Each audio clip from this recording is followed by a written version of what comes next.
So a lot of people ask, why do you install a catch can? I've been hearing about it online, da da da da. Why do you need to do it? Is it a waste of money? Is it just a gimmick? Does it give you any more power? Yada yada yada, it goes on and on. The reason why you want to install a catch can is because normally on this car it's an Isuzu D-Max. They've got the 3 litre or JJ1 motor in it. Most diesels, even petrols do it, but diesels do it more commonly, especially when it came into the common rail diesels and the emissions became a lot stricter. So normally what would happen is from your rocker cover you have a PCV hose that comes out and goes straight down into your intake. What a catch can does is it goes in between that line and catches the oil before it goes back into your intake. Now, with those positive crankcase ventilation gases, all it does is it has fine microscopic almost particles of oil, and over time that builds up, that goes through your turbo, through your intercooler and into your intake manifold.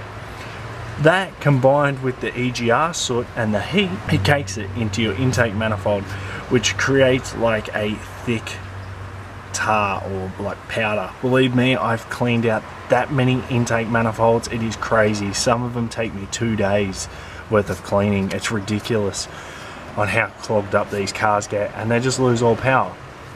So effectively what this little can does, and many manufacturers do it, this is actually the Flash Lube one, which I'm pretty sure is made by Provent anyway, it catches the oil before it goes back into your intake, and it runs down that drain tube and you can just drain it and dispose of it.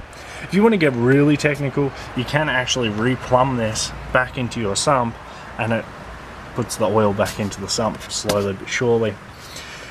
Each car is different on how much oil they actually bypass, and that's pretty much what a catch can does. It just helps prolong your engine life.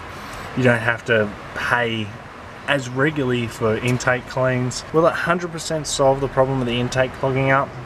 Not necessarily.